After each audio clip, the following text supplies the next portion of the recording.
Hey guys, today we're going to be talking about how the government can manually alter the economy, commonly known as stabilization policies. But to do that, I'm going to have to review two major concepts, fiscal and monetary policy.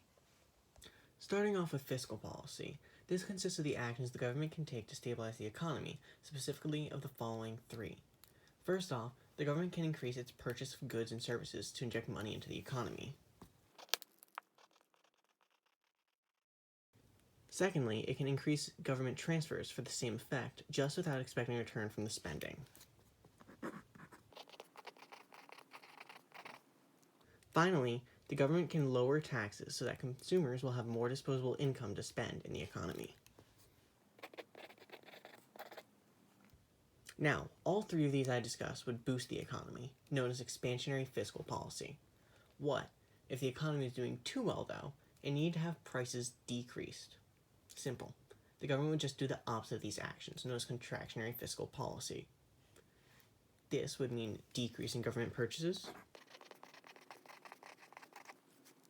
and decreasing government transfers, as well as increasing taxes.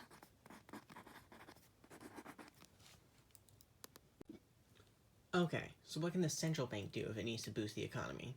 Well, it can use expansionary monetary policy, of course. This would mean decreasing discount rates, decreasing the reserve requirement, and buying government securities. Just like with fiscal policy, there's also contractionary monetary policy, which would mean either increasing the discount rate or reserve requirement, or selling government securities.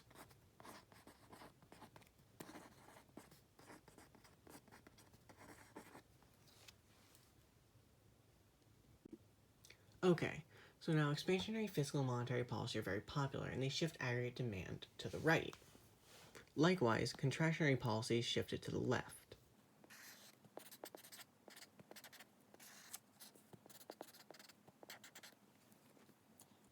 Expansionary monetary policy is often less predictable and less efficient than contractionary monetary policy when it comes to demand.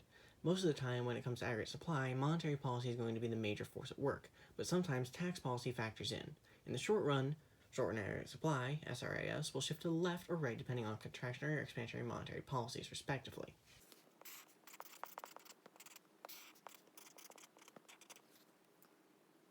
In the long run, shockingly, long-run aggregate supply, LRAS, will shift to the left or right depending on contractionary or expansionary policies, respectively.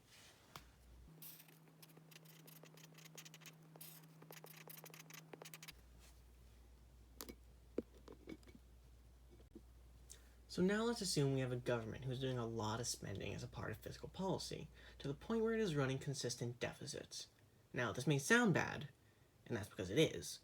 This would lead to an increased government borrowing,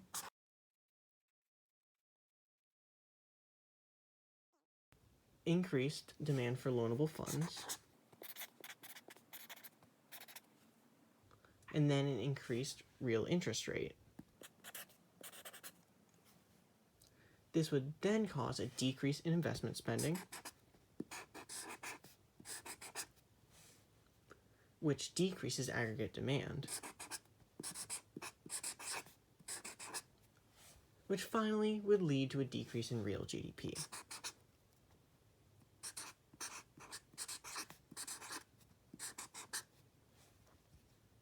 Now, this process is known as crowding out, and this lowers economic growth. Finally, I'll talk about when fiscal and monetary policy are used together. This first situation shows how expansionary fiscal and monetary policy work together. Expansionary fiscal policy leads to an increase in government spending and an increase in aggregate demand.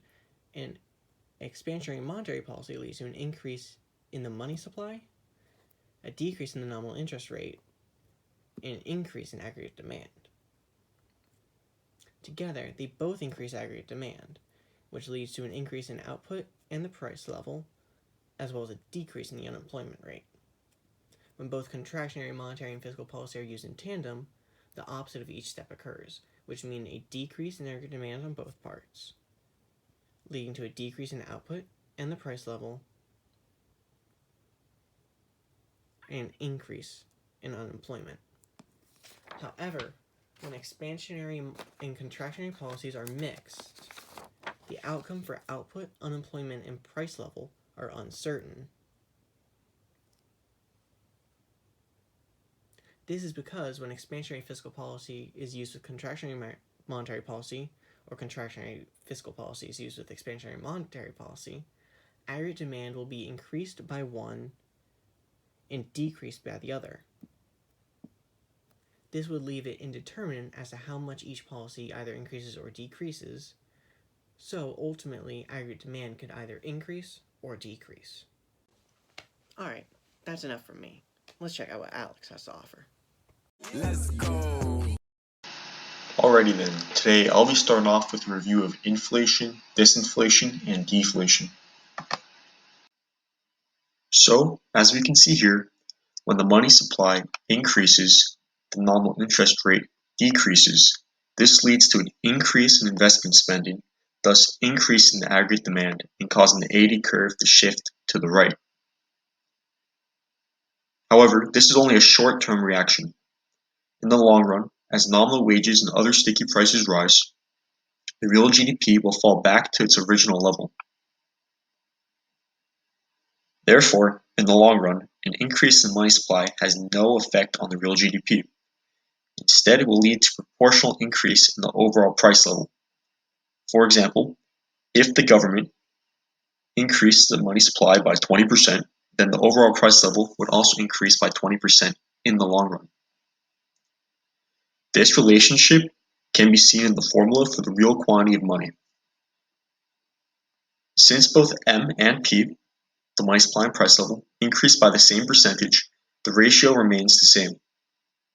The classical model of economics assumes that the real quantity of money is always at its long-run equilibrium level.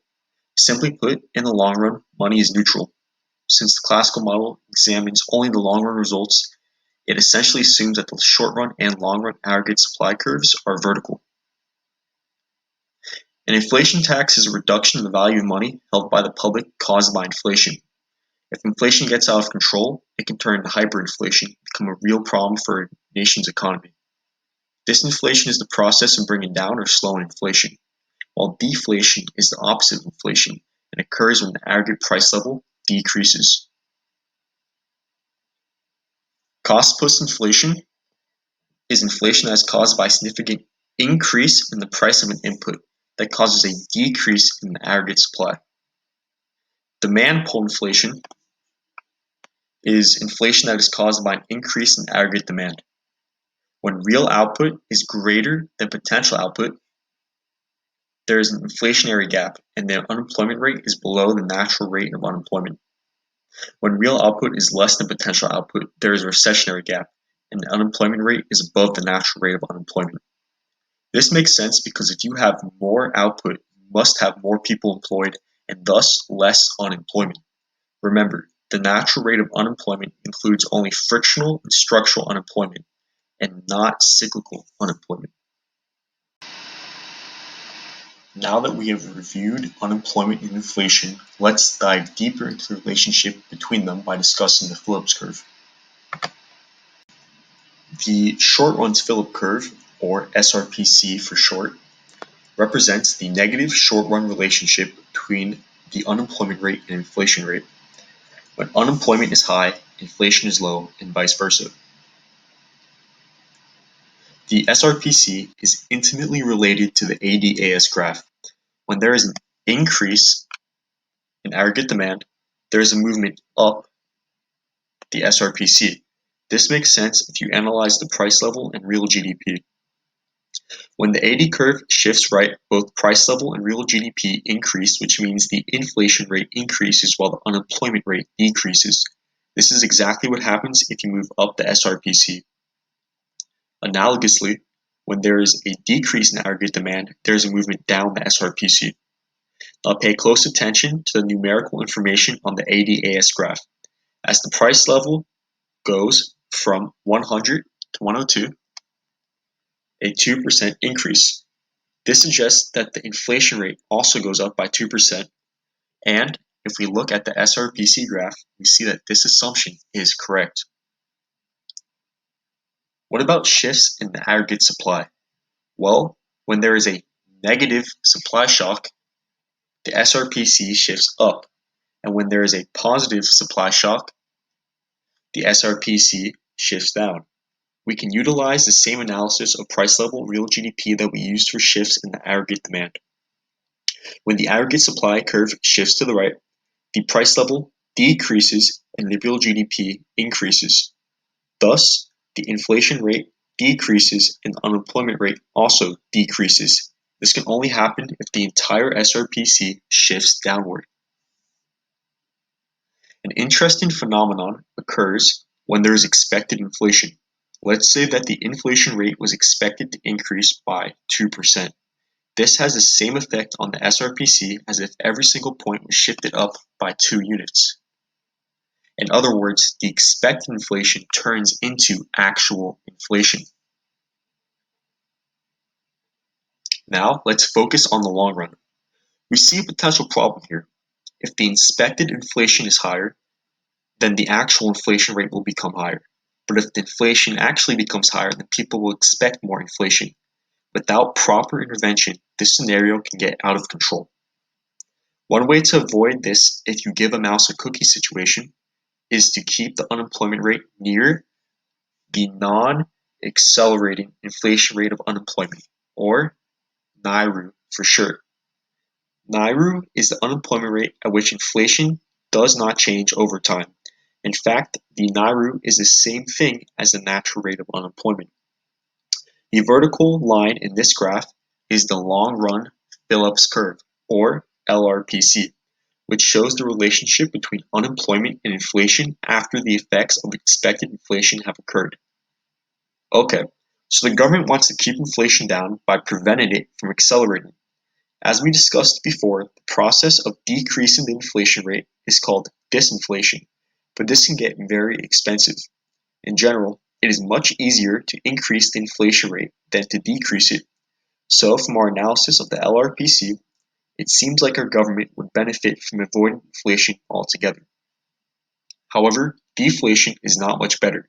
If excessive deflation were to occur, money would move from borrowers to lenders, thus decreasing the amount of consumer spending, which decreases aggregate demand. This is known as debt deflation. This graph shows debt deflation in action. The nominal interest rate is expected to decrease by 3%, so the interest rate becomes 2%. But what if the nominal interest rate was expected to decrease by 5%? Supposed to decrease by 6%. Can the nominal interest rate be negative 1%?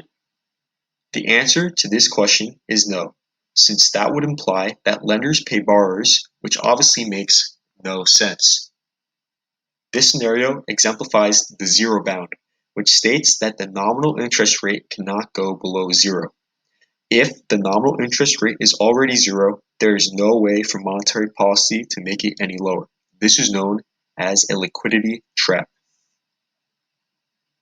Let's try an example problem. Which of the following will cause the short-run Phillips curve to shift to the right? If a SRPC shifts to the right, it essentially moves upward, which is caused by negative supply shock or an increase in inflation expectations. Looking at our answer choices, only C makes sense, and thus that is our answer. Thank you.